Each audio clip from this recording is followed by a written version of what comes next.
कपड़े धोने वाली बहू। शादी के पहले से ही विभा को कपड़े धोने का बड़ा शौक था। कभी नल के नीचे तो कभी तालाब के पास। अरे मेरी नीली वाली लुंगी नहीं दिख रही है। विभा की अम्मा, कहाँ रखी है लुंगी? अरे वो तो विभा ने परसों ही धोकर रखी थी आपकी अलमारी में, देखो वहीं होगी। वो ना मैंने आज धो दी, मुझे लगा कि गंदी हो गई होगी। अरे कैसे गंदी हो गई थी? उसे तो मैंने पहना भी नहीं। हे भगवान, इस लड़की के कपड़े धोने की आदत से परेशान हो गया हूँ मैं। जितना तो घर में राशन नहीं आता, उससे कहीं ज्यादा डिटर्जेंट पाउडर का खर्चा है। इसकी शादी करवा दो, शादी। जाए अपने घर में ही करे काम, फिर चाहे घर के कपड़े धोने हो या पूरे गांव के। हाँ ठीक बोल रही हो, देखता हूँ मैं कोई लड़का। वो दिन भी आ जाता है जब विभा को देखने लड़के वाले आ जाते हैं। लड़की मुझे अच्छी लगी।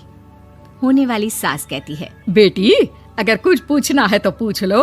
वैसे तो हमारी लड़की बहुत ही शर्मीली है, जो बोल दो वो मान लेती है, इसे क्या पूछना होगा। अरे कैसी बात कर रही हो माँ, मुझे इन लोगों के घर रहना है, सवाल तो कई है। हाँ हाँ बेटा, पूछ लो ना, क्या पूछना है। आप लोगों के घर कपड़े कौन धोता है?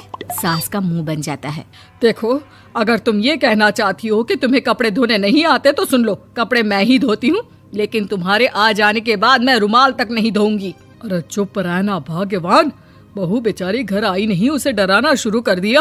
वो क्या है ना बिटिया, अभी तक तो ये कल्लू की माँ ही धोती थी, लेकिन अब तुम्हारे पापा तो दहेज में वॉशिंग मशीन देंगे ही। तभी विभा की माँ बोल पड़ती है, सवाल भी पूछा तो क्या। वैसे भाई साहब, मशीन की तो फिर भी कपड़े धोने की कैपेसिटी होती है। मतलब जो बिटिया दे रहे हैं ना विभा, इसे कपड़े धोने का बहुत शौक है। ये आप लोगों के क्या, आस पड़ोस गांव मोहल्ले सबके कपड़े धो दे और उफ तक ना करे। बाहर देखा नहीं आपने कितने कपड़े सूख रहे हैं? सब हमारी बिटिया ने ही तो धोए हैं। बस भी करो ना माँ, शर्म आ रही इतनी तारीफ सुनकर। और तो और एक दाग निकाल कर दिखाओ तो मान जाओ। हाँ अच्छा, माफ करना बेटा, मैंने गलत समझा। हमें तो रिश्ता बहुत पसंद है। और ऐसे जुड़ जाता है रिश्ता कपड़े धोने का शौक रखने वाली विभा का। उसकी शादी हो जाती है कोयला फैक्ट्री में काम करने वाले कल्लू के साथ। शादी के बाद अचानक विभा चिल्लाती हुई सास के पास आती है। सासू माँ, अरे सासू माँ कहाँ है आप? ये तो धोखा है, धोखा दिया आप लोगों ने मुझे। इसे ससुर के चक्कर के बारे में पता चल गया। अरे तो उसमें तुझे क्यों धोखा मिला है? अरे नल में पानी नहीं आता, कपड़े कैसे कब धुलेंगे? अच्छा, तू पानी नहीं आ रहा उसकी बात कर रही है। तो आपने क्या सोचा? कुछ नहीं। अच्छा, तेरी माँ ने कहा था कि कपड़े धोने का शौक है तुझे, याद आया मुझे। शौक बोलकर कपड़े धोने वाले मेरे जुनून को कम ना आके सासू माँ, कपड़ा धोना मेरा गुरूर है।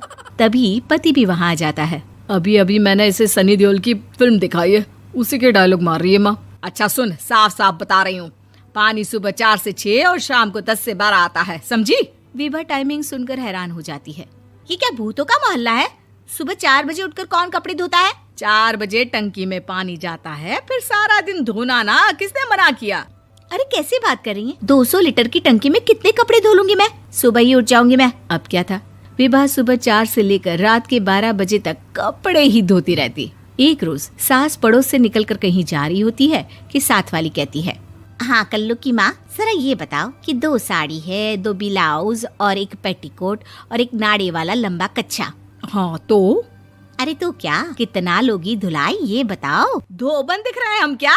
हमारे पति सरकारी नौकरी से अभी रिटायर हुए हैं और बेटा सुपरवाइजर है कोयला फैक्ट्री में। धोबन समझ रखा है हमें? हाय रे कल्लू की अम्मा, माफ कर दो, वो तो मोहल्ले में यही सब बता रहे थे कि तुमने बहू को कपड़ा धुलवाने के काम में लगा दिया है। सास को पड़ोसन की बात सुनकर गुस्सा आ जाता है। वो घर पहुंचती है जहां घर के बाहर ही इतने सारे कपड़े सूख रहे होते हैं जितने कि किसी धोबन के घर पर। अरे ओ कल्लू की दुल्हन, बाहर निकल। माँ जी यहीं आ जाओ, बाथरूम में चादर धो रहे हैं हम। अरे अभी हम धोते हैं, तुमको बाहर निकलो। ये आस पड़ोस वाले बोल रहे हैं कि हम बहू से कपड़े धुलवा कर उसे कपड़ा धोने वाली बना दिए हैं। अरे छोड़ो ना माँ जी, किन लोगों की बातों में आती हो?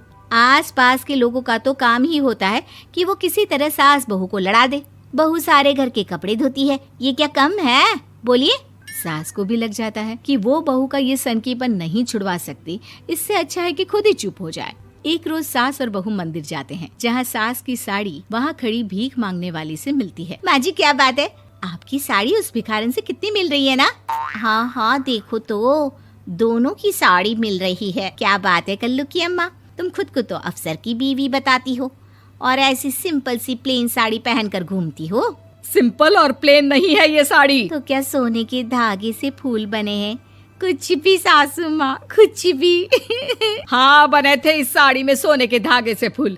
मेरे पति लेकर आए थे मद्रास से स्पेशली मेरे लिए 10,000 की। ताहे भाई साहब इस भिखारन के लिए भी सेम टू सेम साड़ी लेकर आए होंगे 10,000 की। सास उस वक्त तो कुछ नहीं कहती, लेकिन बहू के साथ घर आती है और अलमारी से एल्बम निकाल कर लाती है। ये साड़ी देख रही है, ये वही साड़ी है जिसे मैंने अभी पहना था। इस साड़ी में ये जो चमकदार फूल दिख रहे हैं ना, ये सोने के धागों से काटे गए हैं। लेकिन तू लोकल वॉशिंग मशीन ब्रश से घिस घिस कर सारे फूलों को निकाल कर साड़ी प्लेन कर दी।